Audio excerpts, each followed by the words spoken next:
ಈಗ ನೀವು ನೋಡ್ತಾ ಇರುವಂತಹ ಜಾಗ ದ್ವೇಜ್ರಾ, DWEJRA ಅಂತ ಕರೀತಾರೆ.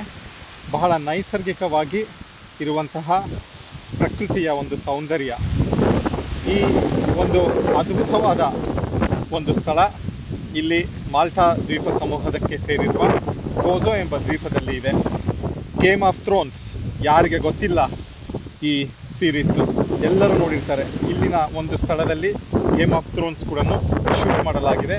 ಹಾಗೂ ಹಲವಾರು ಹಾಲಿವುಡ್ ಸಿನಿಮಾಗಳಲ್ಲಿ ಮತ್ತು ಬಹಳಷ್ಟು ಬೇರೆ ಬೇರೆ ಸಿನಿಮಾಗಳಲ್ಲಿ ಈ ಸ್ಥಳವನ್ನು ಅವರು ಶೂಟ್ ಮಾಡಿದ್ದಾರೆ. ಇದು ಮೆಡಿಟರೇನಿಯನ್ ಸಮುದ್ರಕ್ಕೆ ಸೇರುತ್ತೆ. ಮುಂದೆ ಕ್ಲಿಯರ್ ಆಗಿರ್ತಕ್ಕಂಥ ನೀರು, ಕೆಲವೊಬ್ಬರಲ್ಲಿ ಸ್ವಿಮ್ಮಿಂಗ್ ಕೂಡ ಮಾಡ್ತಾ ಇದ್ದಾರೆ. ಸೊ ನೈಸರ್ಗಿಕವಾಗಿ ಉಂಟಾಗಿರುವಂಥ ಒಂದು ಆರ್ಚ್, ನಾವು ಆರ್ಚ್ ಅಂತ ಹೇಳ್ತೀವಲ್ಲ, ಆರ್ಚು ದ್ವಾರ ಇದರಲ್ಲಿ. ಸೊ ಇದು ಮುಂದೆ ಹೋಗಿ ಅಲ್ಲಿ ಮೆಡಿಟರೇನಿಯನ್ ಸಮುದ್ರಕ್ಕೆ ಕನೆಕ್ಟ್ ಆಗುತ್ತೆ. ಬಹಳ ಕ್ರಿಸ್ಟಲ್ ಕ್ಲಿಯರ್ ಆಗಿರ್ತಕ್ಕಂಥ ನೀರು. ಇವತ್ತು ಬಹಳಷ್ಟು ಗಾಳಿ ಇದೆ, ಸಮುದ್ರದ ಬೋರ್ಗರೆತ ಇವೆಲ್ಲವೂ ಸೇರಿ ಈ ನೈಸರ್ಗಿಕ ತಾಣ ಒಂದು ಸುಂದರವಾಗಿ ಮಾರ್ಪಾಡಾಗಿದೆ. ಈ ಸ್ಥಳದಲ್ಲಿ ಗೋಜೋ ಪ್ರದೇಶದಲ್ಲಿ ಇರುವಂತಹ ಸ್ಥಳ ಬಹಳ ಸುಂದರ ಸ್ಥಳ.